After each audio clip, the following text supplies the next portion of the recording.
noite a todos. Boa noite a todos. Com muita satisfação, com muita honra, que a nossa Comissão de Direitos Humanos, né, da 15ª Subseção de Macaé, tem o prazer de trazer para fazer a nossa palestra, para um debate, a nossa live, a doutora Nívia Corcioli, correto? Para começarmos essa live aí, tem muita gente já entrando, muitos colegas, muitos amigos. Muito obrigado aí, boa noite a vocês todos. Queria apresentar o nosso amigo, né?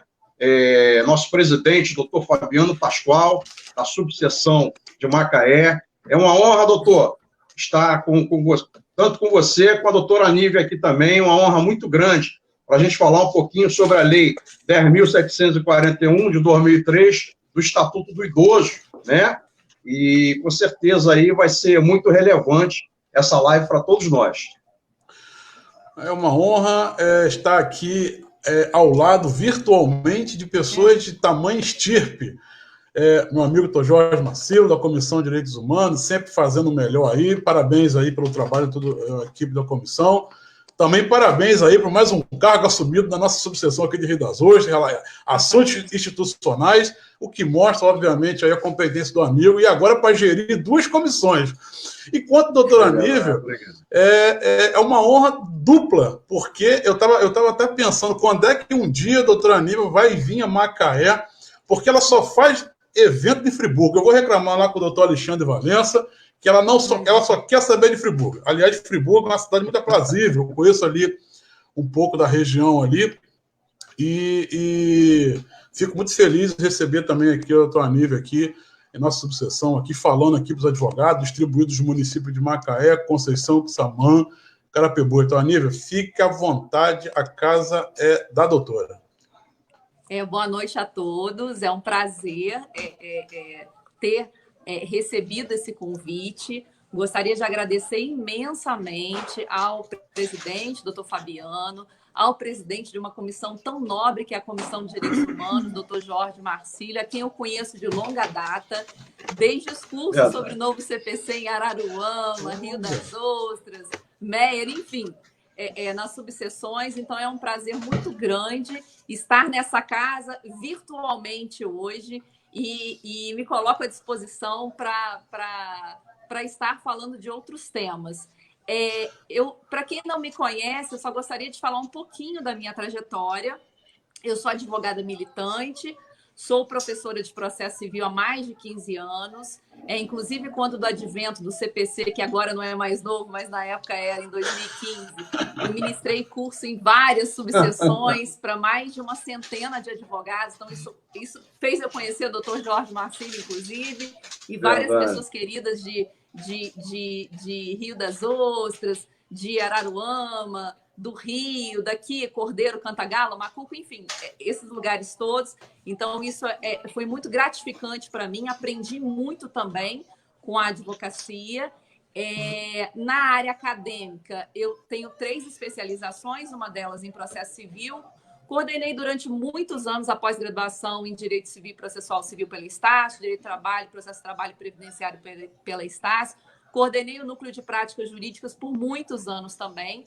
Atualmente estou advogando, sou professora e concluí o mestrado e estou agora no doutorado. Então, para mim é um presente porque eu brinco para os meus alunos dizendo que a minha vocação é o processo civil e a minha missão é a concepção do processo civil por efetivação do direito material como condição de possibilidade, principalmente em relação às pessoas que são vulneráveis ou hipervulneráveis, como é o caso dos idosos. Então, é um prazer conciliar a minha missão com a minha vocação, e que é a questão do processo civil e a questão do idoso, dos direitos humanos das pessoas idosas, que nós vamos tratar aqui um pouquinho. Em termos de OAB, eu sou coordenadora da CCP, da Comissão de Celeridade Processual da OAB-RJ, sou presidente da Escola Superior de Advocacia da 49ª Subseção e presidente da Comissão de Direito Processual aqui da nossa 9ª Subseção. Então, só para apresentar para as pessoas que não me conhecem e dizer mais uma vez que é um prazer e estou aí à disposição de vocês. Olha, depois de uma apresentação dessa, doutor Jorge, É verdade. Tô Jorge, tem que dar uma boa noite para alguém aí, já na timeline, já, Tô Jorge? Isso, eu estou muito feliz aí com a participação, já estou vendo aqui de vários colegas, né? É muito importante mesmo. A turma está presente aí. Vamos começar aí a nossa live, porque é muito importante a gente falar da dignidade da pessoa idosa, né? Porque realmente com essa pandemia que nós estamos passando, ela acelerou esse processo, né? Da gente poder usar, né, mais as lives, né, de forma virtuais. Isso foi muito bom. E, na realidade, a própria Constituição Federal, no seu artigo 230, Artigo 230. Eu acho que congelou a tela do Dr. Jorge. Bom, deve ser algum probleminha de internet. Bom, daqui a pouco vamos ver se o Dr. Jorge volta aqui. Mas, doutor Aníbal, eu só quero dar uma boa noite aqui, realmente, aos nossos ouvintes aqui nesse momento. Estou vendo aqui, ó, a Neia, a Matílio, enfim. Tem aqui também, ó, o nosso colega Elbert Rezende, advogado, deputado estadual, está também aqui nos prestigiando aqui na nossa live aqui. Enfim, uma boa noite a todos vocês, não tenha dúvida disso. Doutor Aníbal, enquanto o doutor Jorge consegue conectar aí, que eu acho que deve ser com problema de internet, doutor Aníbal já pode seguir, então, que daqui a pouco o doutor Jorge vai voltar aqui, então, sem problema nenhum. Tá. Então, eu vou pegar um pouquinho... ele não voltou. Daqui a pouco ele vai voltar, não tem problema não. Tá. Eu queria começar dizendo que uma das maiores características da humanidade é a diversidade.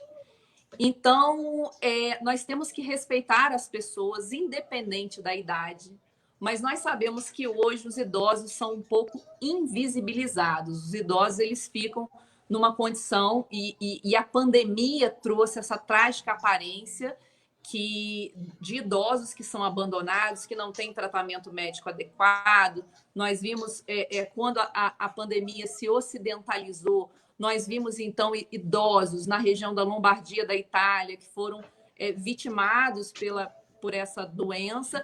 E me causou estranheza, doutor Fabiano, eu não sei o que isso causou, mas em mim me causou estranheza lá na Itália, pelo número de pessoas infectadas, pelo número de leitos e de respiradores. Eles chegaram a anunciar que as pessoas que tivessem mais de 80 anos não iriam para o respirador. Então, isso, como estudiosa do direito, como pessoa, me incomodou profundamente, porque eu fiz uma ponte. Nós temos aqui, o doutor Jorge Marcílio estava falando do artigo 230 da Constituição Federal, que traz a proteção do idoso numa matriz constitucional. Depois nós temos o Estatuto do Idoso, que também protege a pessoa idosa, e nós temos a Lei do Superidoso, que é uma lei de 2017. E ali, na Lei do Superidoso, ela diz que a pessoa que tem 80 anos ou mais, ela tem que receber atendimento médico prioritário. Isso me chamou a atenção, porque tudo bem que na Itália nós temos uma outra realidade, um outro plano normativo jurídico. Mas no Brasil, por exemplo, a pessoa com 80 anos ou mais, ela deveria ter assegurada prioridade no atendimento médico. A lei só faz uma exceção, que são os casos de urgência e emergência. Mas fora isso, a pessoa de 80 anos, ela tem prioridade em relação ao idoso que tem 60 anos, que já tem prioridade. Então, eu acho que essa questão da pandemia, ela trouxe uma trágica transparência do vírus, porque nós sabemos que existe um direito positivado, um direito legislado, que por vezes não é aplicado.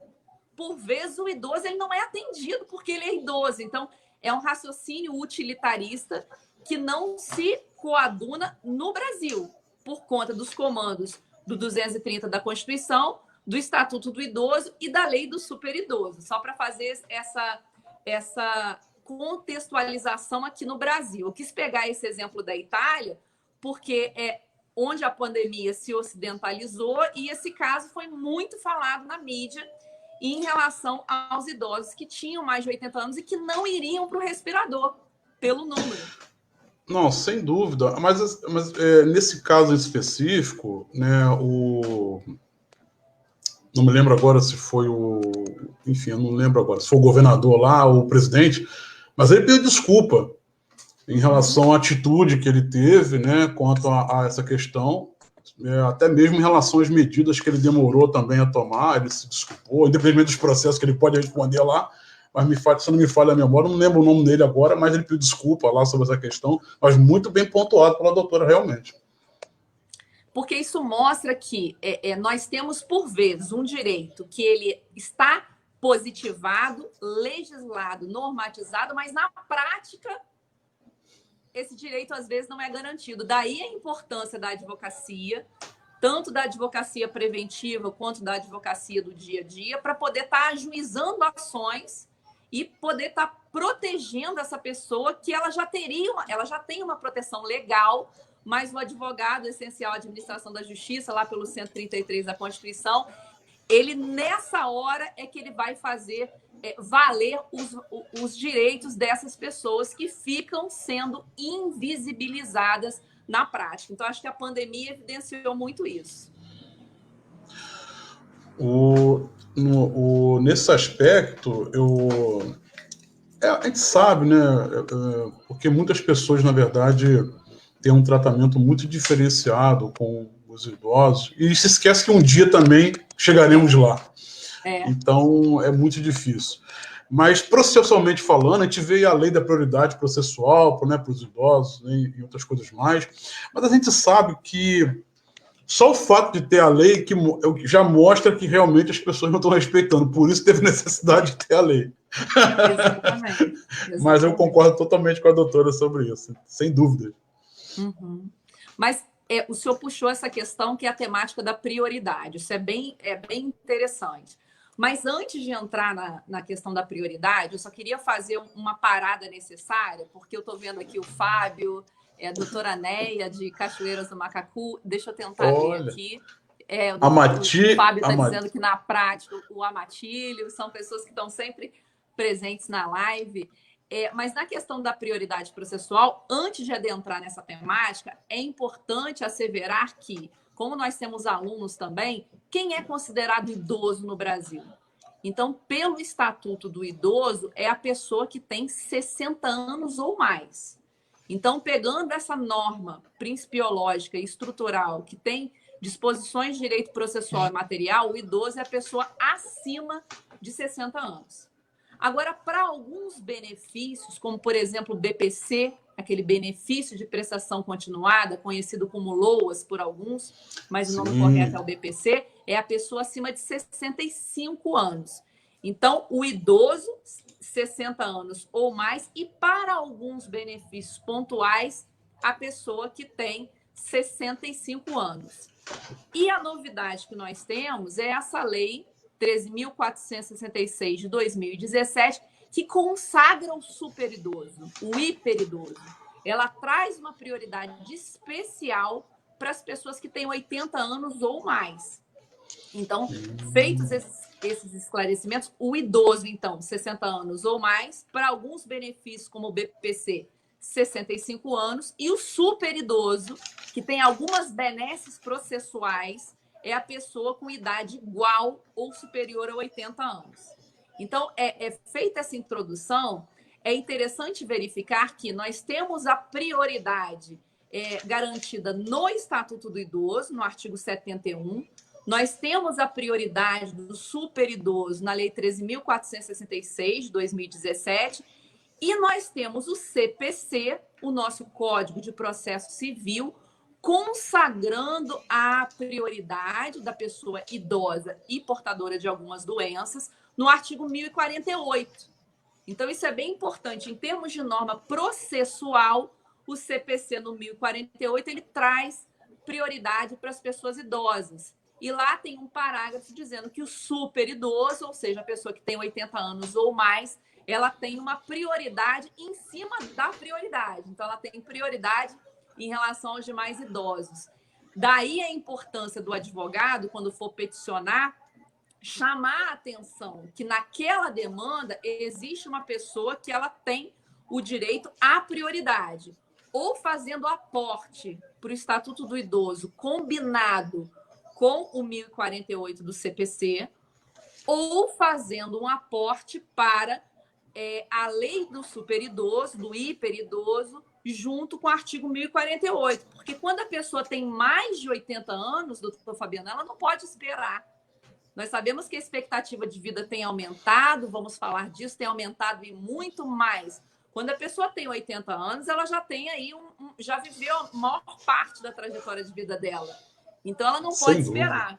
E eu gostaria de fazer uma provocação, que é a seguinte: se nós fôssemos fazer uma enquete, doutor Fabiano, com os advogados presentes, e o senhor que milita há muitos anos, é uma pessoa que tem assim, uma expertise, uma competência, enfim, está na presidência, pela segunda gestão, não é isso? Segundo mandato. Pelo segundo consecutivo. Então, se nós perguntássemos aos advogados qual é o maior problema do processo hoje, a resposta provavelmente seria a questão da demora, não é isso? Sem dúvida. É a questão da demora. Lá na Comissão de Celeridade Processual, o que nós mais recebemos é a questão de demora. Por quê? Porque nós temos lá no artigo 5º, inciso 78, o direito à razoável duração do processo, que foi densificado no CPC, no artigo 4º, que fala da razoável duração do processo com julgamento de mérito e atividade satisfativa. Mas imagina como esse problema é potencializado quando o jurisdicionado é idoso. Então, ele já tem o problema, a questão de não poder esperar e se depara com o judiciário lento. Então, é interessante que o advogado, na hora de peticionar, faça essa situação logo no início para poder, ao final, requerer a prioridade. Ou a prioridade comum para a pessoa que tem 60 anos ou mais, ou a prioridade veiculada na lei do superidoso. Deixa eu só dar uma boa noite para o Dr. Jorge. Dr. Jorge voltou. Dr. Jorge, você já voltou já aqui? Só que está dando um eco aqui no seu áudio. Boa noite. Eu tive um probleminha no celular e agora eu voltei a fazer um... Não tem problema não, mas o seu áudio está dando um eco aí, eu não sei. Se puder abaixar um pouquinho... se puder abaixar um pouquinho o seu áudio aí, que está dando um eco. Isso. Eu posso silenciar aqui se for o caso, mas eu acho que seria interessante o colega baixar aí. Acho que agora foi. Tá, silenciou. Então tá. Melhorou agora?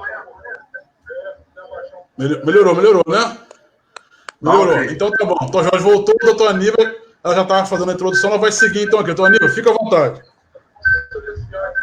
Então, só para fazer esse esclarecimento necessário da prioridade do Estatuto do Idoso, combinado com 1048 do CPC, seria o artigo 71 do Estatuto do Idoso, combinado com 1048 do CPC, e fazer a distinção para a pessoa que tem a super prioridade, que está na Lei 13.466 de 2017, para a pessoa que tem 80 anos ou mais, combinado com o artigo 1048 do CPC.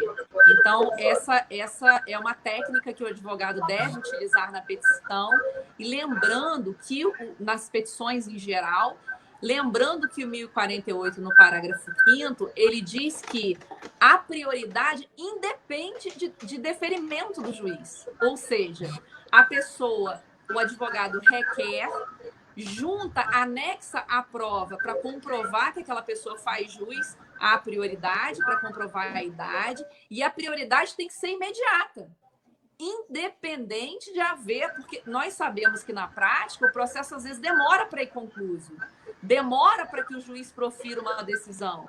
Então o cartório ele já deve outorgar prioridade àquele processo, porque se os males do tempo causam um efeito colateral terrível nos processos brasileiros, imagine esse problema em relação à pessoa que é idosa, ela não pode esperar. Ela tem uma urgência em relação à idade, porque a vida dela, a expectativa de vida dela é uma expectativa menor de uma pessoa que não é idosa. Doutor Jorge, quer pontuar alguma coisa nessa parte da doutora Lívia? Eu estou com uma microfonia muito grande aqui. Deixa a doutora Nívia dar continuidade, que ela está dando, que eu estou com uma microfonia muito grande, está dando um eco aqui, estou com um problema aqui no sistema, mas Então, tudo bem. tá. Vamos Tudo tentar bem, tudo bem, então. assim. Deixa. Então tá bom, doutora Nívia, então vamos lá, então. Tá. Uma outra questão também, doutor Fabiano e doutor Jorge, é a questão também ligada aos males do tempo, acho que o doutor Jorge... Mas depois ele volta. Volta. Um problema também ligado aos males do tempo, e por conta disso, nós temos um instituto muito conhecido que foi remodelado no CPC atual, que são as tutelas provisórias. Então, nós temos ali as tutelas provisórias do artigo 294 ao 311. Nós sabemos que as tutelas provisórias foram reconfiguradas pelo CPC. Nós temos um grande gênero, que seriam as tutelas provisórias, e nós teríamos uma bifurcação em espécies, que seriam as tutelas de urgência, cautelar e antecipada, e as tutelas de evidência, que estão no artigo 311. Então, como o idoso, a depender do caso concreto, se ele tiver os requisitos do artigo 300 do CPC, para que ele possa requerer um pleito de tutela de urgência, o advogado ele deve, claro, fazer esse pleito com base nos requisitos do artigo 300 do CPC para as tutelas de urgência, ressaltando e acentuando na petição que aquela pessoa tem uma urgência maior em relação à idade. Então, é interessante fazer essa ponte entre os institutos da tutela provisória, que está no 294 e seguintes do CPC, seja ela de urgência antecipada, uma tutela provisória de urgência cautelar, ou até uma tutela sem urgência, mas de evidência, que está no 311, que isso daria uma outra live, que é um tema assim, muito bem-vindo à advocacia e muito efetivo nos tempos atuais. Mas eu só queria fazer essa ponte de requerer essas tutelas com base também fundamentando que aquele jurisdicionado é idoso. Então, ele tem que ter um tratamento diferenciado na tutela, não referente ao mérito, mas referente na prioridade na tramitação dessa tutela em relação a outras tutelas de outros processos. Então, eu tive até... Oi? Desculpa, só atrapalhar. É porque, como nós temos também estudantes aqui, e isso pode ser uma dúvida de algum estudante. Essa prioridade do idoso, processualmente falando, como ela fica em relação quando você tem um outro idoso no mesmo cartório? Tá. Essa é uma questão prática. O que acontece? Os idosos, então, tem essa questão da prioridade para quem tem 60 ou mais, e tem a questão da prioridade em relação às pessoas que têm 80 ou mais. Então, o cartório ele tem que outorgar prioridades diferentes para as pessoas de 60 e para as pessoas de 80. Então, dentro dessas pessoas, de 60 para 80, tem a diferença que o processo da pessoa que tem 80 anos ou mais, ele tem que ser mais célere, por conta da expectativa de vida dessa pessoa de 80 anos. Agora, dentre as pessoas de 60, em tese, não haveria uma prioridade. Se são todos 60, 65, o que o advogado pode fazer é, de repente, juntar um documento dizendo que aquela pessoa é idosa e doente, juntar um documento dizendo que aquela pessoa é idosa e ela, naquele caso concreto, ela tem uma urgência por conta daquela situação específica. Porque entre as pessoas maiores de 60 anos e menores de 80 anos, a prioridade é a mesma. O que pode ser trabalhado e densificado naquele caso concreto através de um documento que aquela pessoa precisa e o juiz deferir uma prioridade especial para essa pessoa. Mas dependeria da análise de caso a caso, da casuística, com documentação. Está esclarecido. Mas é bem interessante essa pergunta, porque na prática... sem dúvida. Pois não, está esclarecido. Pode seguir, fica à vontade. Vamos prosseguir? Então, essa questão da prioridade importante é feita essa linha da prioridade com os institutos da tutela provisória. Acho que o doutor Jorge está voltando. Tá bom. Agora melhorou um pouquinho, né? Realmente problemas de internet, né? De conexão. Nós ainda vivemos isso, mas graças a Deus aí estamos de volta e eu estou muito satisfeito aí com o que a doutora Nívia está falando aí. E pode continuar, doutora Nívia. Estamos ligados. O senhor quer colocar alguma coisa que o senhor estava falando do 230 da Constituição?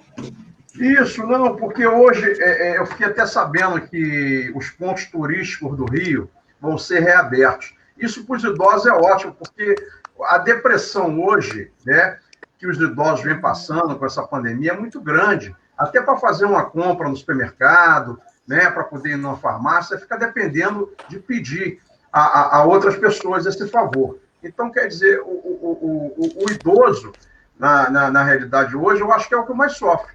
Entendeu? Não somos, nem a média de idade, nem o jovem. O idoso é o que mais tem sofrido aí com essa pandemia aí. Entendeu? Essa questão que o senhor colocou é muito importante pelo seguinte: nós falamos muito em idoso, Estatuto do Idoso, direito dos idosos, isso nós falamos muito, é um jargão jurídico já, né? Tanto que o Estatuto foi apelidado de Estatuto do Idoso e etc. Mas, como o doutor Jorge muito bem colocou, o que nós temos hoje? Nós temos a pessoa. E a pessoa é a mesma. Ela só vai evoluindo em razão da idade. Então, o termo correto seria pessoa na condição de idosa. Porque você é o doutor Jorge Marcílio desde o dia que nasceu. É verdade. Então, e nós temos... Não há diferenciação da pessoa. Mas no jargão jurídico nós utilizamos isso, mas isso eu acho que é um apontamento importante para trazermos também para a questão jurídica a questão da humanidade. Por quê? Porque aquela pessoa, à medida que ela envelhece, ela vai ficando mais vulnerável. Ela tem a capacidade cognitiva dela, de uma certa forma, ela vai ficando mais vulnerável, por isso ela merece proteção jurídica, né? Merece proteção jurídica tanto em âmbito do direito processual, estamos falando aqui de prioridade, como em âmbito do direito material. Mas a pessoa humana é a mesma. É verdade. Doutor Jorge, tem uma colocação realizada aí pela a Neia Silva. Colocou alguma coisa aí, doutor Jorge? É verdade. Muito obrigado aí pela sua participação, Neia Silva, aí na nossa live aí. Eu estou vendo aí a participação dos colegas, muito obrigado, né? É verdade, ela coloca, né, um exemplo são os idosos na Justiça Federal, onde todos são idosos. Na realidade, não temos prioridade. A Justiça Federal no nosso país, na realidade, ela anda, claro, não só eu falo a Justiça Federal, como a Justiça Comum, né, a Justiça Civil, Trabalhista, o idoso realmente sofre. Né? Hoje, a própria Previdência Social, onde o idoso vai atrás de uma aposentadoria, isso, aquilo, tem sofrido bastante os idosos com isso. Então, realmente, não só a Justiça Federal, né, Silva, mas a Justiça Comum também, a própria Trabalhista e a Previdência Social, os idosos têm grandes dificuldades. Espero ter respondido a sua pergunta. Não, sim, e complementando é o que a doutora Neia, lá de Cachoeiras do Macacu, também advogada militante lá, o que ela está colocando aqui foi o que o doutor Fabiano brilhantemente colocou, porque numa situação em que existem vários idosos, todos têm prioridade, e aí? E aí, quando você tem, por exemplo, uma aposentadoria por invalidez, olha como a questão, ela fica densificada, porque a pessoa é idosa, no caso, e ela tem uma doença que a torna incapaz para o trabalho. Então, ela tem uma pressa dupla, com várias razões. Então, o que a doutora Neia está colocando, que o doutor Fabiano colocou, é exatamente isso. E aí, cabe o advogado, na medida do possível, no caso concreto, tentar mostrar que aquela pessoa ela teria direito a uma prioridade específica por algum fator. Realmente, quando se trata, por exemplo, de idosos em relação a uma aposentadoria por invalidez, em tese não teria prioridade. Teria a prioridade a super para as pessoas com 80 anos ou mais, mas essa pessoa não vai estar querendo mais a aposentadoria por invalidez nessa idade. Isso, e a própria lei 13.466 de 2017 trata que o idoso acima de 80 anos ele tem uma prioridade especial. Não é verdade, doutora Nívia? Né? Então, doutora Nívia, o que a doutora Nívia muito brilhantemente colocou está certíssimo, entendeu? As dificuldades que os idosos sofrem hoje são grandes, são muito grandes mesmo. E o que o advogado tenta, dentro das suas condições, fazer para levar o direito, né, à dignidade da pessoa humana, do idoso, a gente tenta fazer, mas realmente a justiça anda, vamos dizer, muito lenta em várias esferas, né? Não só na Justiça Federal, mas em todas as justiças, de um modo geral, né? Em todos os tribunais, inclusive. Não é isso? É verdade, é verdade. Trazendo uma colocação interessante, até a título de provocação.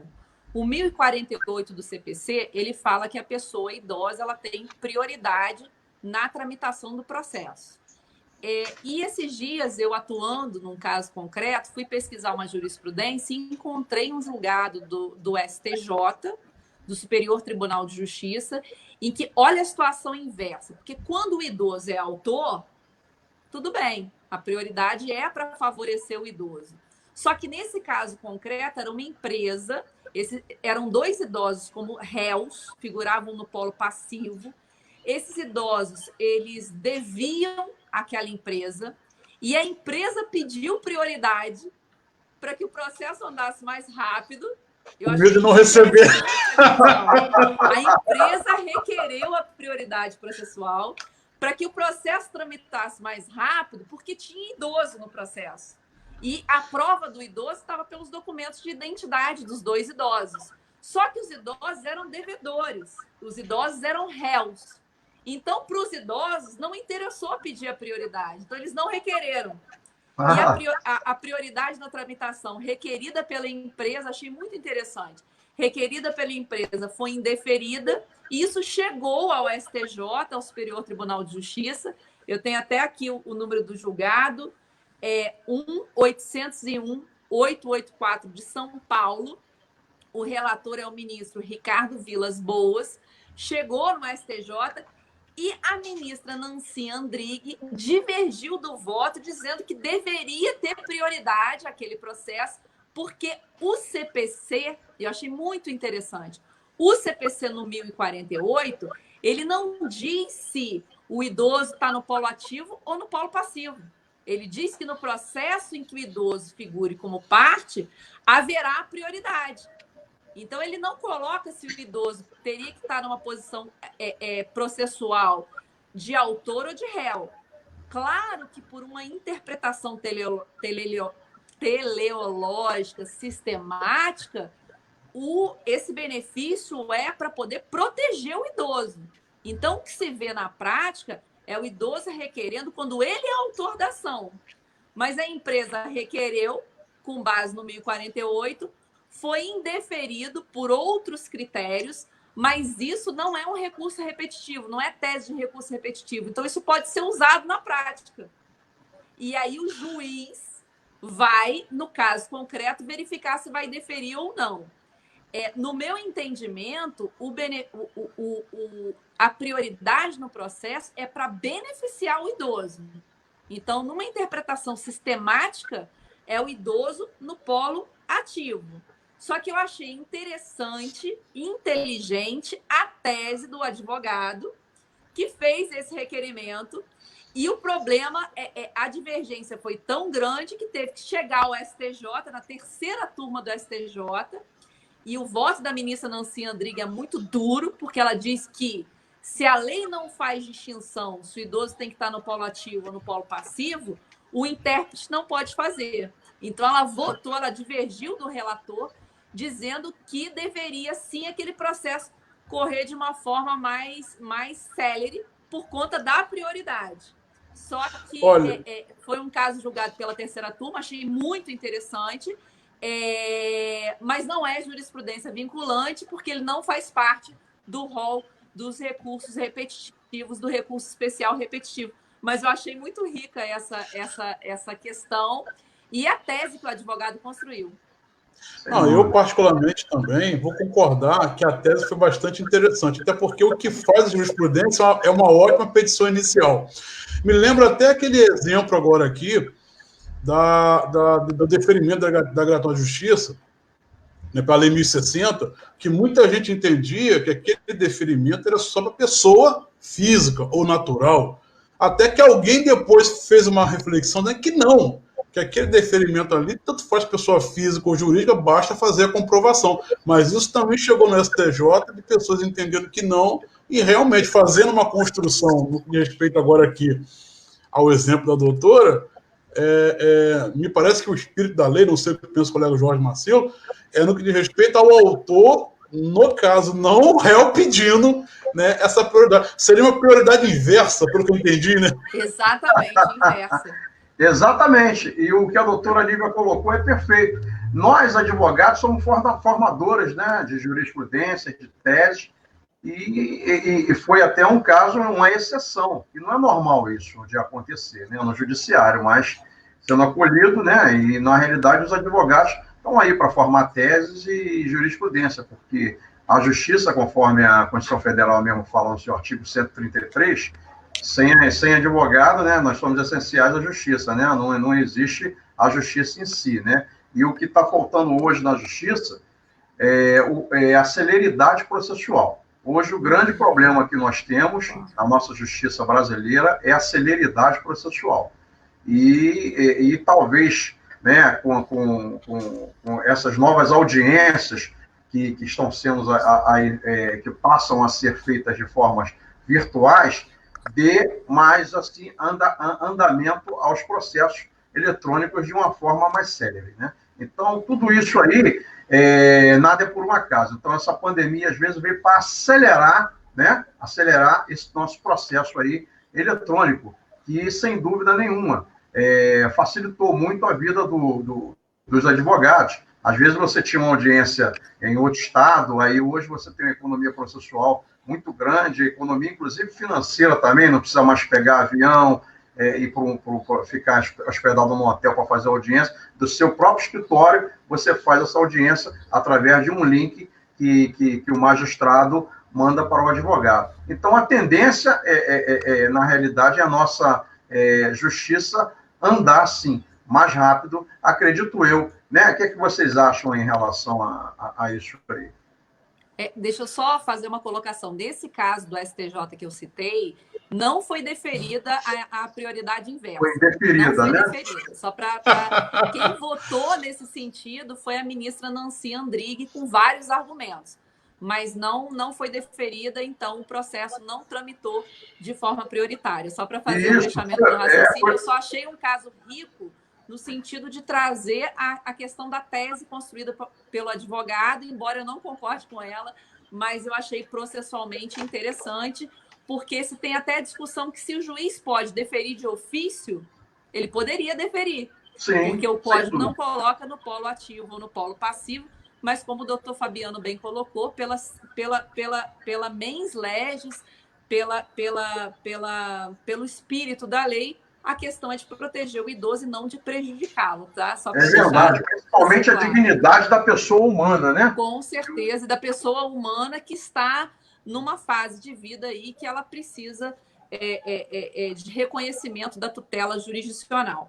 Agora, o que o doutor Jorge Marcílio colocou, a questão das audiências virtuais, das teleaudiências, isso tem causado uma polêmica muito grande, mas eu acho que eu até estava participando de um evento na Itália. Eles já vão fazer todas as audiências virtuais, já meio que bateram o martelo lá. Então, eu acho que essa é uma questão que veio para ficar.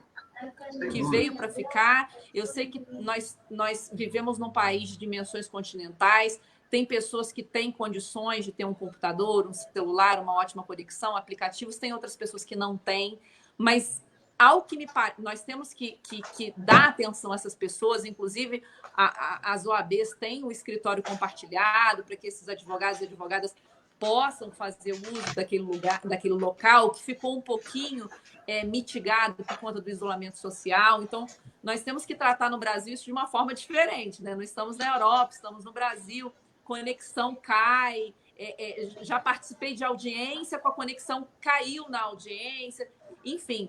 Mas me parece que isso não é uma tendência. Para mim, já é uma realidade. Já é uma realidade. Ou não, para mim, já é uma realidade. Isso vai otimizar muito os processos, agora guardadas as proporções que deverão ser tomadas para as pessoas que não têm condições realmente. Eu fiz uma live na semana passada com o doutor Luiz Guilherme Bueno Bonin, que é juiz do trabalho, e ele disse o seguinte, que ele, nos despachos dos processos dele, ele pergunta às partes sobre se elas aceitam participar da audiência por meio virtual. Então, achei muito interessante porque ele oportuniza que o advogado diga se ele e o cliente dele têm condições, né, tecnológicas, de equipamento, de conexão, de participar. Então, isso, para mim, é devido ao processo legal. E aí, se ambas as partes concordarem, ele faz a audiência. Aí eu acho perfeito. Porque, nesse momento, não dá para todo mundo se aparelhar com o computador. O ideal seria isso, né? Por exemplo, Defensoria Pública, eles já estão recebendo computadores. Ministério Público do Rio foi pioneiro. O professor Humberto Dalla, que é promotor, ele recebeu, as pessoas receberam isso. Agora, na advocacia, nós temos que saber que nós temos várias realidades, não é verdade? E nós temos, atualmente, 1 milhão, mais de 1 milhão, 1.500.000 advogados aproximadamente.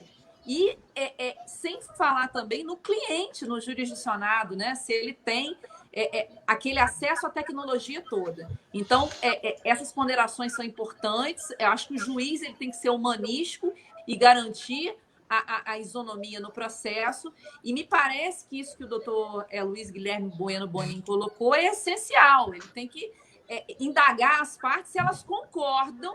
Sim. Eu acho que na realização da audiência por aquela plataforma, seja pelo Cisco Webex ou por outra plataforma. Mas a parte tem que dizer se ela concorda, porque senão fica complicado.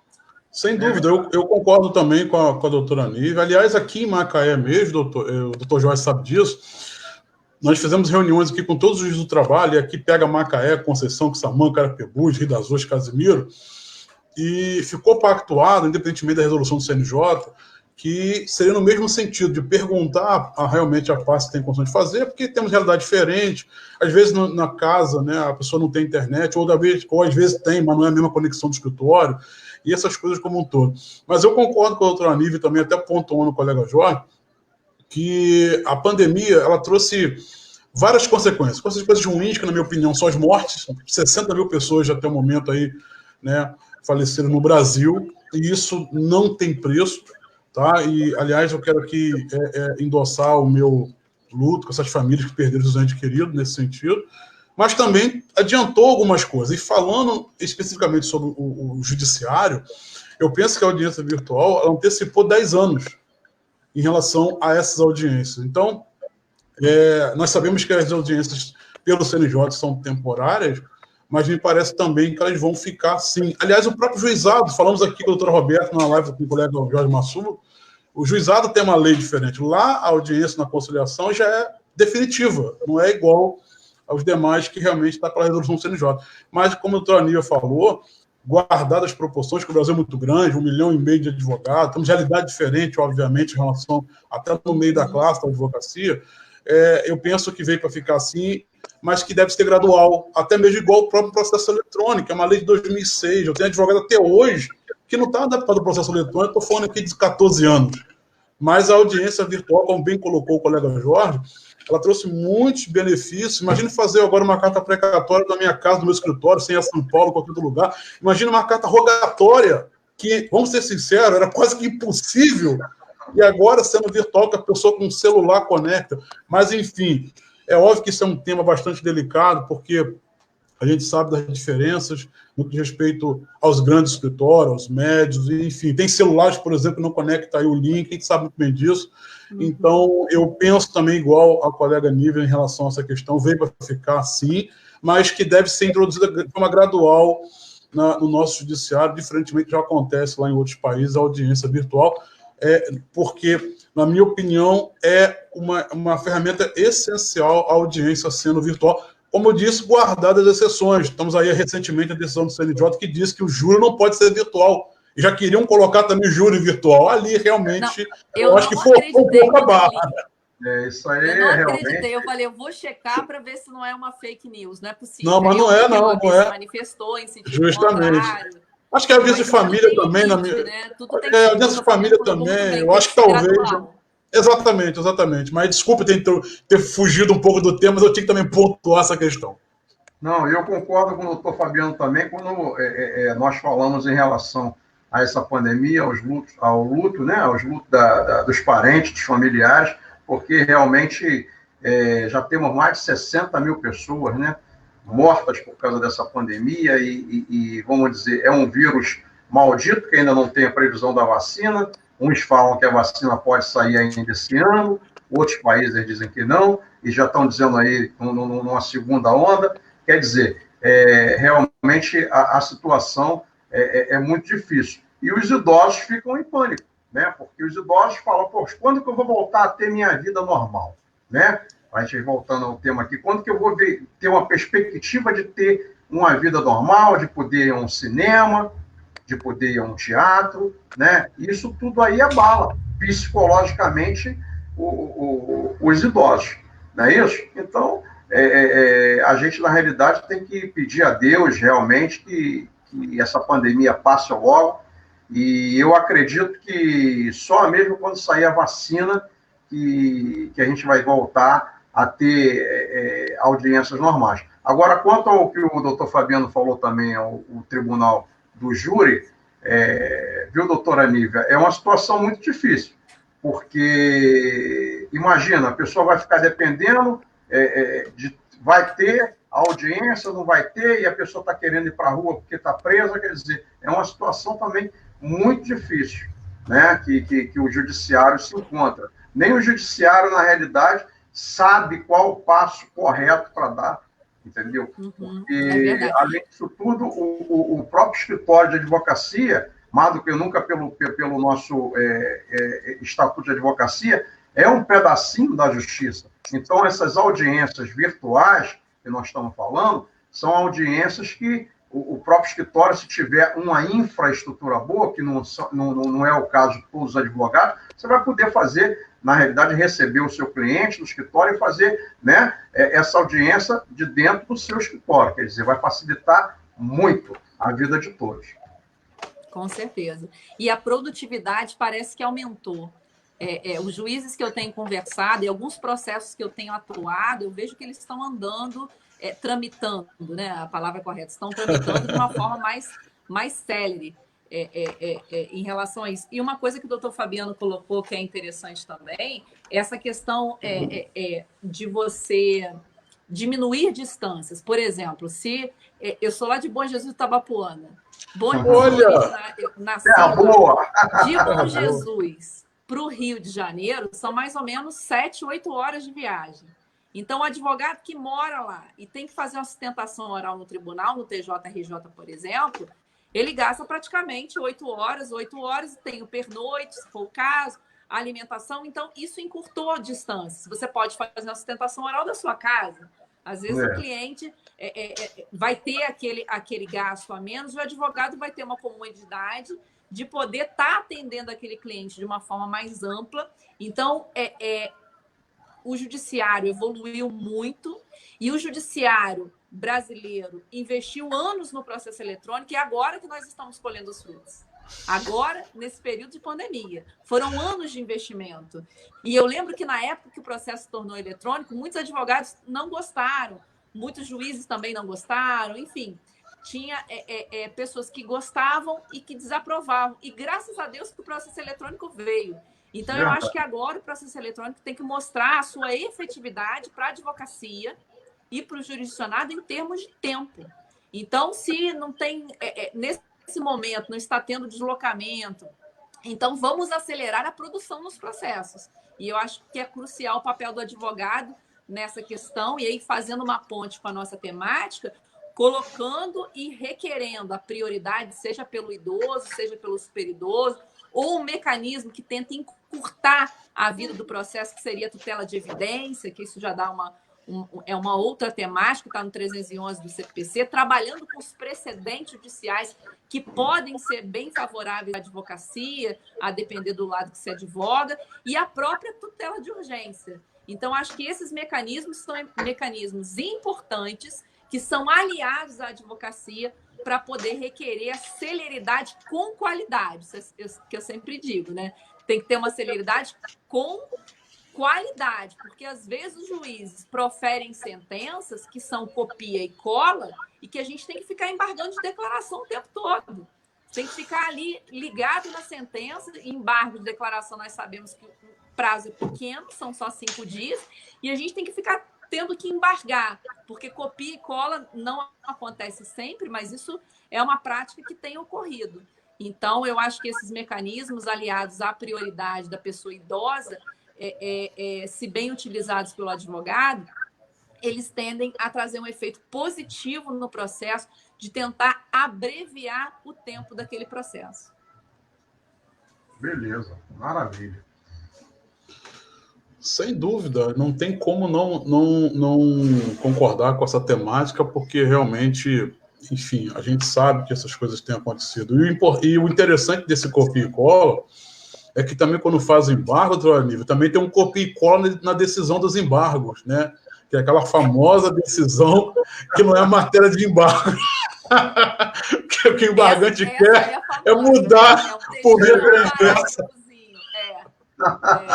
Exatamente. Quer mudar por via transversa a decisão. Mas... Perfeitamente, não é fácil, não. Exatamente. É isso aí. Mas eu acho que nunca se embargou tanto de declaração, porque quando os juízes eles têm que bater meta, aí às vezes aquela sentença sai e ela sai de uma forma que o advogado tem que estar atento para embargar, e às vezes embarga, acontece o que o doutor Fabiano já falou, já tem aquele textinho padrão que conhece, mas não dá provimento aos embargos. Agora, a doutora Nívia fez uma colocação em relação à França lá. Como funciona lá, assim, o direito dos idosos lá na França? É até uma curiosidade, que eu não conheço a França, e funciona realmente o direito aos idosos lá na França perfeitamente, doutora Nívia? Eu vou passar, assim, um pouco do cenário internacional. Nós tivemos uma primeira Assembleia Mundial sobre Envelhecimento em Viena, na Áustria, em 1982.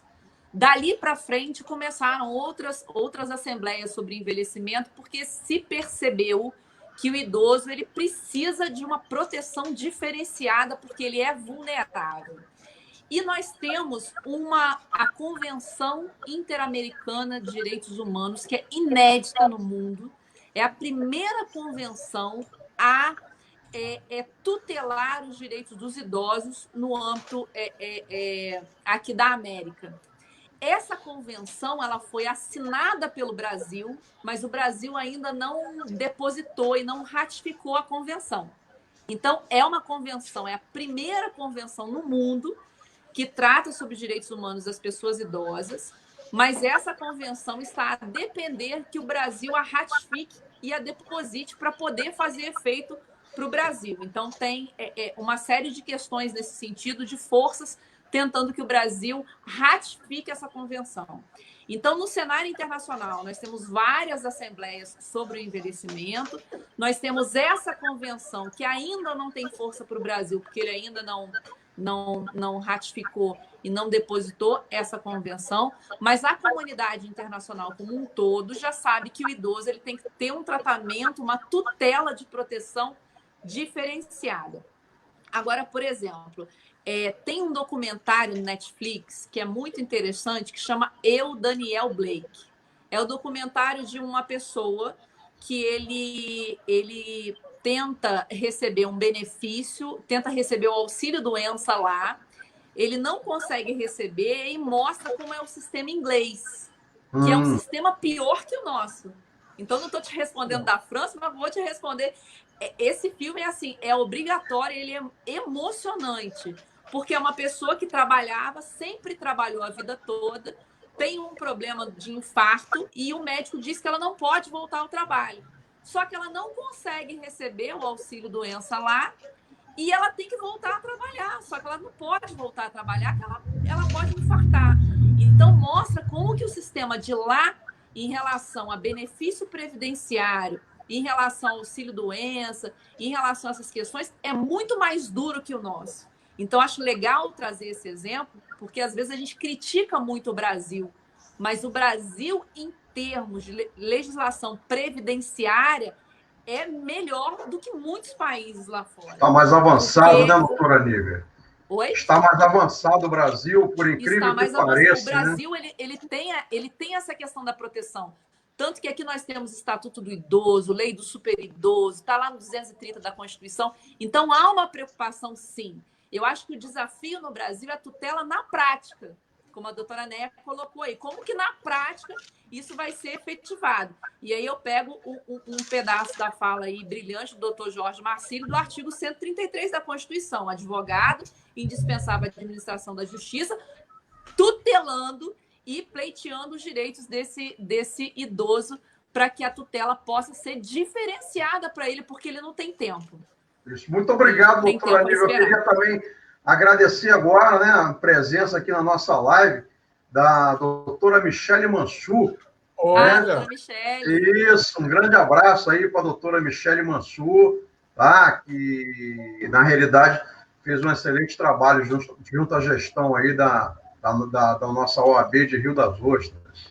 Né? Parabéns aí, doutora Michele. Nós temos aqui também a doutora Claudete, presidente da OAB Bangu, nos prestigiando também aqui, ó. Claudete Capela, tá mandando um abraço aqui também, ó. Olha que legal. Agora, eu tô vendo aqui, ó, que a doutora Néia tá fazendo uma outra colocação aqui, doutor Jorge. Ela... Doutora Néia Silva, de Friburgo, não é isso? Isso. Não, ela é de Cachoeiras do Macacu. Ah, desculpa, Cachoeira Macapu, do meu amigo doutor Marcelo, presidente da OAB de lá. A doutora Silvia, desculpe por mais um exemplo, né?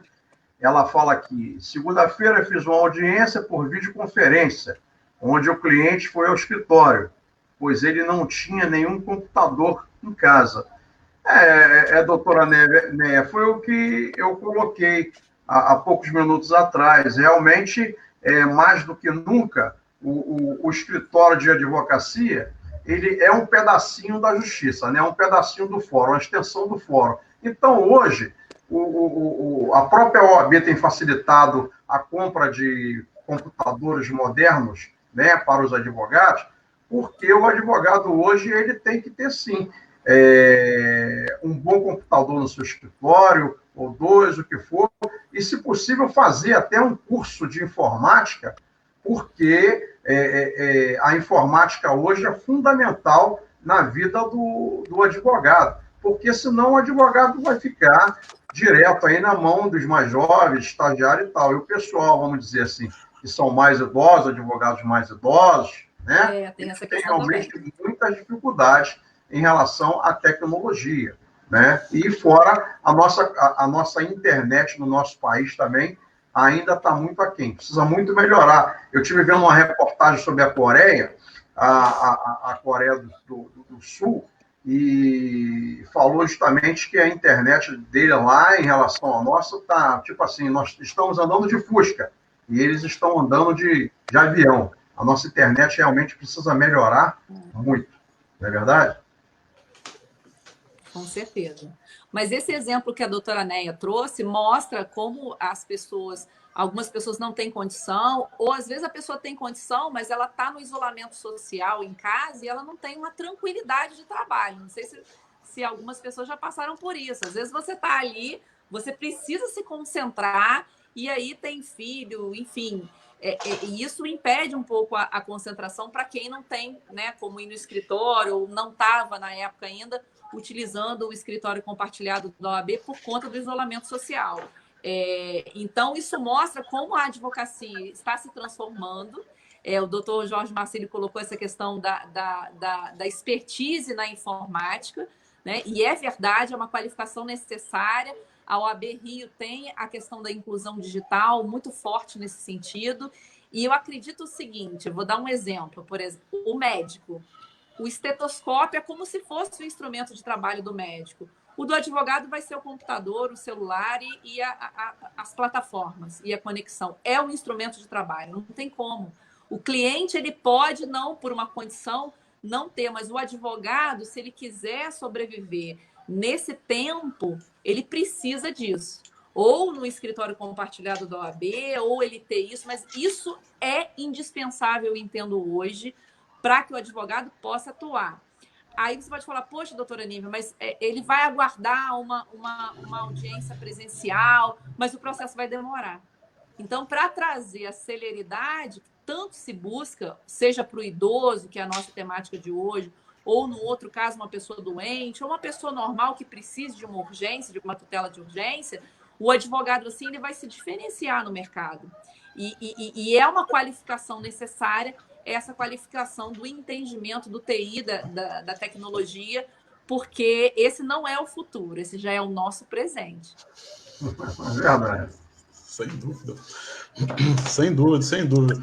Doutora Nívia, o que tem mais que possa trazer de ensinamento para a gente nesse tema, no caso dos idosos? O Jota levantou uma questão muito interessante, que é a questão dos idosos no exercício da advocacia, né? A dificuldade nesse manejo, né, do Word, do Excel, de internet. A gente sabe que realmente essas coisas estão no nosso dia a dia. Mas em relação ao advogado idoso, por exemplo.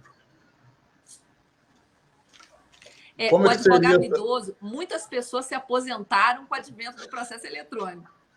Agora, algumas pessoas já estão dizendo que vão se aposentar se as audiências forem ser só dessa forma nas plataformas.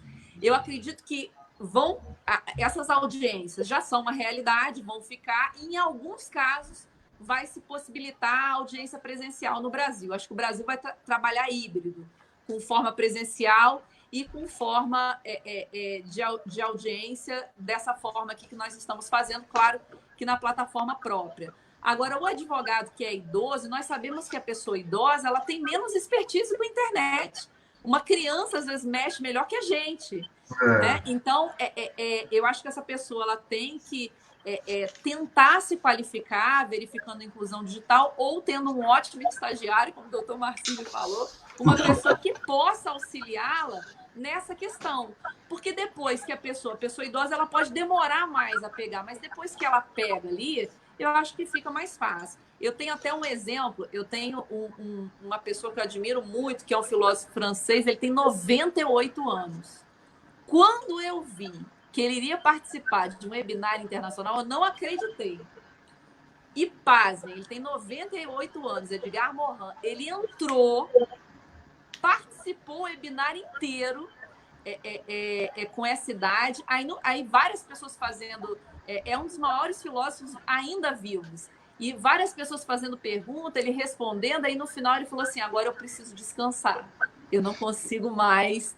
Eu preciso dar pausa pela minha idade. Mas eu achei, assim, fantástico uma pessoa beirando 100 anos, está operando com uma tecnologia que é uma tecnologia que não é nova, mas que agora ela está sendo utilizada, não sei se na potencialidade máxima, acredito que não, mas na potencialidade que deveria já ser utilizada. Sem dúvida, mas doutora Nívia, você não acha que, de repente, o judiciário ele poderia, digamos assim, auxiliar um pouco os advogados em relação a essa questão da informática? Porque o que acontece? O ex-presidente do Conselho Federal, Dr. Lamáquia, eu nunca esqueci uma frase dele logo quando realmente iniciou o processo eletrônico. Porque aqui em Macaé, por exemplo, o processo eletrônico foi implantado em 2017, que pesa a lei, sei lá, de 2006. Mas ele deixou uma frase que eu nunca esqueci, que o advogado, depois da graduação, ele tem que fazer uma faculdade de informática, porque realmente é muita coisa. Então, o que acontece? O judiciário, talvez, poderia facilitar um pouco. Sabe por que eu digo isso? Vamos lá. O TRT, ele usa lá o PJE. A Federal, ele usa o EPROC. E ainda tem aquele outro lá, que já até esqueci o nome. Justamente. E o TJ Rio, por exemplo, agora está indo para o PJE também. Então, de repente, se fosse um único sistema, na minha opinião, poderia facilitar um pouquinho também aos advogados, quanto mais os mais idosos. Penso eu. Uhum. essa questão que o senhor colocou é muito interessante, porque o advogado, além de tudo, além de todo o sistema legislativo, todas as resoluções que vêm, jurisprudência, recurso repetitivo, precedente, etc., ele agora tem que se especializar nisso, né? É uma profissão aí que é uma profissão para pessoas corajosas no embate. Isso é uma questão muito interessante. Mas eu participei de um evento em que um conselheiro do CNJ disse que a meta do CNJ é para daqui a 2 anos unificar todos os sistemas. Aí vai melhorar. Está tramitando no CNJ, essa informação veio de lá, que haverá, no prazo de 2 anos, a projeção deles, a unificação de todos os sistemas. Eu acho perfeito. E aí eu acho que cabe ao OAB fazer essa questão de inclusão da pessoa, ter um sistema que é um sistema intuitivo com quem é mais velho também, para preservar a dignidade daquele advogado que é mais velho, que não tem essa expertise que nós temos em informática. Quem se forma agora, às vezes, é mais novo, tem uma expertise melhor que a nossa, nós sabemos disso, né? Sem dúvida. Mas aí eu acho que é o papel da OAB para tentar batalhar junto ao CNJ um sistema que não seja um sistema... porque a realidade de se fazer justiça é se garantir uma simplicidade. Eu acho que não pode haver um sistema que é um sistema de difícil, que a pessoa jovem ali, ela consegue, mas o idoso não. Então, eu acho que se estamos no Estado democrático de direito, os direitos têm que sair do papel. E tem que sair do papel fazendo. Essa plataforma única já é uma meta do CNJ, isso já foi falado. Agora, fazer um sistema que seja um sistema de fácil operacionalização. Tanto para o idoso, claro, mais para ele, quanto para as outras pessoas também, para que o sistema seja um sistema fácil e não um sistema complexo. E colocar colocar o advogado mais idoso numa situação de igualdade, né, com o mais jovem, porque realmente o jovem ele tem muitas mais facilidades de lidar com a internet do que o idoso. Então, se tivermos no futuro aí, daqui a 2 anos, conforme a doutora Nívia colocou muito bem, né, que já existe um estudo para uma plataforma única, vai facilitar muito, doutor Fabiano, porque realmente... Muito bom mesmo. Agora, claro, o advogado em si precisa também ter uma conexão de uma internet também, se possível, de fibra ótica, né? Porque também tem lugares aí, principalmente no interior do nosso país, que a internet é muito lenta. Então, a pessoa, como é que vai fazer uma audiência virtual com a internet muito lenta, se ele não consegue nem acessar, né? Então, tudo isso aí tem que ser revisto e nós estamos caminhando. Eu acho que nós estamos no caminho certo, sim.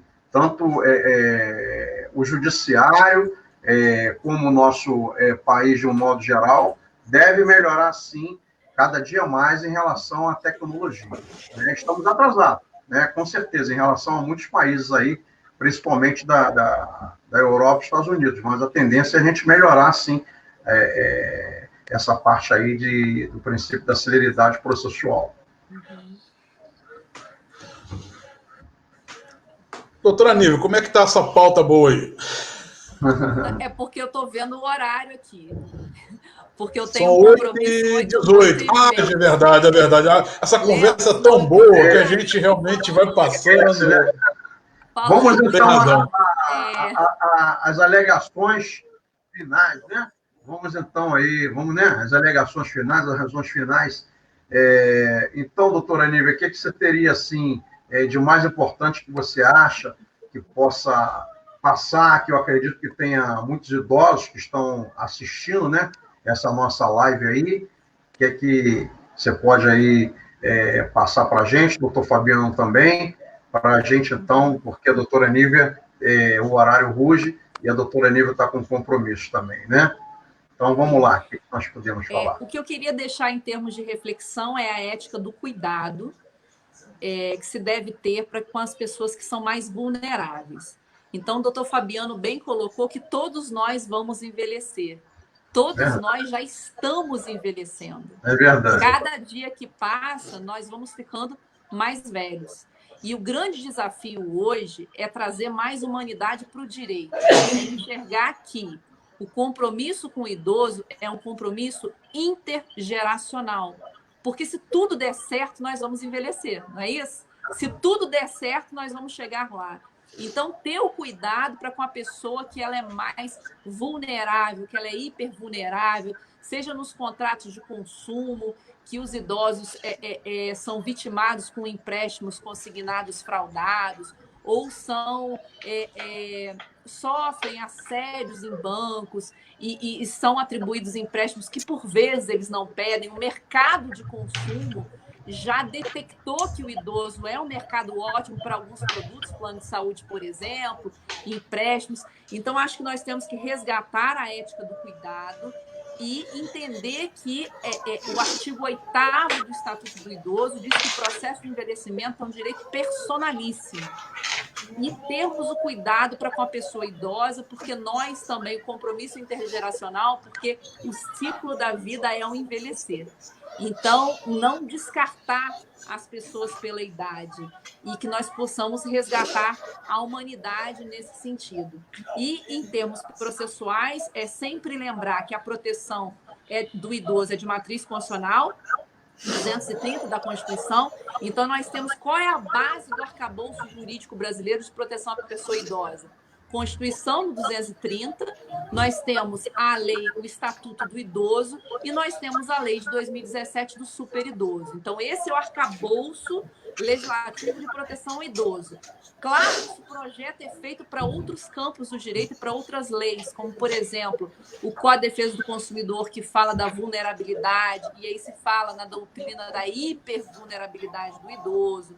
Nós temos outros ordenamentos jurídicos também que falam de prioridade, como é o CPC, e vários outros ordenamentos jurídicos. Então, entender que a norma a proteção ao idoso é uma norma constitucional e que ela projeta efeitos para outros ramos do direito. Então, deixar essa reflexão de carinho e da ética do cuidado para com a pessoa idosa, porque nós vivemos hoje num mundo, infelizmente, muito imediatista, do inédito. As pessoas querem o que é novo, o que é instantâneo, e o idoso, ele é uma biblioteca de conhecimento consensualizado. Nós sabemos que a vida é feita de experiências. Todos nós estamos num processo, e essas experiências nos tornam melhores. Legal. Muito bom. Doutor Fabiano, doutor Fabiano. Sim, bom, eu primeiro quero dizer que 1h20 passou muito rápido. Passou. Então, eu ficaria aqui com o papo é bom, a gente vai ficando, vai passando, mas a gente realmente entende que o horário avançou, mas 1h20 é muito rápido e não sei o que a Comissão de Direitos Humanos está preparando, mas eu gostaria que a doutora Aníbal voltasse aqui novamente, tá? A Macaé virtualmente. Para fazer uma nova live. E quando tiver realmente estabilizada a questão da Covid, aí sim também voltar, aí comparecer, dizendo, fisicamente. Mas eu quero agradecer sim aqui a doutora Nívia, doutor Jorge, a comissão tem feito um trabalho excelente de direitos humanos aqui em nossa obsessão, levando conhecimento aqui a todos os nossos inscritos e não inscritos, porque nosso poder de alcance dos nossos vídeos aqui, eu estava até falando com o doutor Jorge, a live da doutora Roberta está chegando a quase 1000 visualizações, então as pessoas esperam muito as lives nossas aqui, nos prestigiam muito, então não há como não agradecer aqui aos advogados, advogadas, estudantes, colegas que nos prestigiam aqui de Macaé, Conceição, Quissamã, Carapebus, Ida-Zorja, Casimiro, Campos, enfim. E uma curiosidade que eu estava verificando aqui nas características aqui das transmissões, quase que 65% das pessoas que veem o nosso vídeo são mulheres. Interessante isso. Então, um abraço também às mulheres que estão nos prestigiando aqui no nosso vídeo. Então, Jorge, parabéns mais uma vez pelos eventos. Doutora Nívia, muito obrigado. E são minhas considerações finais, dizendo que os idosos que têm o nosso respeito, como eu bem disse aqui, todos nós vamos ficar idosos, que é a ordem natural da vida, e dizer que conte conosco cada vez mais. Maravilha, doutor Fabiano. O importante é envelhecer, né? Com saúde, que é o principal. E eu falo assim, não digo nem terceira, né? Não digo, eu digo melhor idade, né? A pessoa fala, a terceira geração, não. Na realidade, é a melhor idade que eu considero. Na realidade, porque quando você fica idoso e envelhece por saúde, você geralmente tem uma condição financeira melhor, que vai poder viajar, poder conhecer outros lugares, e começa a aproveitar um pouco mais a vida, porque geralmente já está aposentado. É isso? Queria agradecer muito, doutor Fabiano Pascoal, em nome da nossa comissão, tá, de Direitos Humanos, tá, e também o excelente trabalho que você faz como presidente da subseção de Macaé. Tem feito aí muitas lives, né? Quantas lives você já fez, doutor Fabiano? Fabiano toda semana faz uma live. Até o momento, nós chegamos de umas 30 já. Nossa, viu? Está na nossa frente, viu? Não, a nossa meta antes da pandemia era fazer 300 palestras gratuitas. Nós paramos em função da pandemia em março e, enfim, aí nós descobrimos a live, estamos seguindo com live. Então vamos seguir com palestra e live, bater as 300 ao longo da gestão como um todo, que é muito importante. Maravilha. Parabéns, doutora Nívia Locatelli, muito obrigado, tá? Foi uma honra participar dessa live aí com você e com o doutor Fabiano. Realmente, eu tenho certeza que aprendemos muito, né? Tivemos muito conhecimento, ainda mais que você trouxe coisas em relação aos idosos, né? Em outros países, inclusive da Europa também. Foi muito relevante. Tenho certeza que todos gostaram muito dessa live e, com certeza, outras virão aí, tá? Agradeço em nome da Comissão de Direitos Humanos aí. Um grande abraço a todos, né? Agradeço também. Vou só quebrar o protocolo. Agradeço imensamente o convite do Dr. Jorge Marcílio nessa comissão tão importante, que é a Comissão de Direitos Humanos. Nós sabemos que não é fácil a efetivação da prática de direitos humanos, mas agradeço. E o doutor Fabiano me coloca à disposição quando precisar de direitos humanos ou até processo civil, que é a minha paixão também. Estamos aí à disposição, tá? Agradeço imensamente o convite. Maravilha. A todos, dê uma noite abençoada. A vocês e a todos que assistiram a live também, tá? Muito obrigado pela presença de todos aí. Um grande abraço. Abraço, boa noite. Um abraço. Boa noite. Tchau.